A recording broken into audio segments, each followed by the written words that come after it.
Hey guys, welcome to Raw Customs. I'm your host, Patrick Rapolo, and on this episode, I'm going to give a quick overview on how to make a sticker.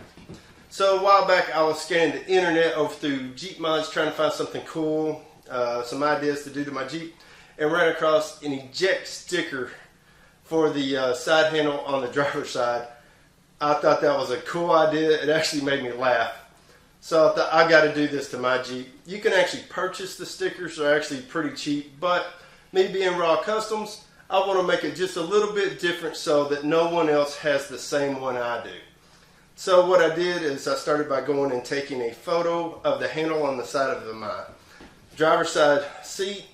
I pulled that into Inkscape, did a quick design, and then sent it to my laser cutter, cut it out, used some transfer to install it.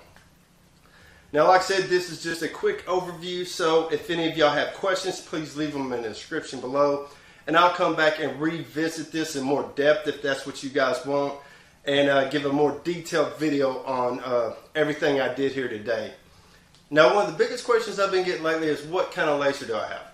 I have a full spectrum Generation 5 hobby laser. It's got a 40 watt laser. It has a 12 by 20 cutting bed, and it runs somewhere in the neighborhood of $35,000 to $4,000.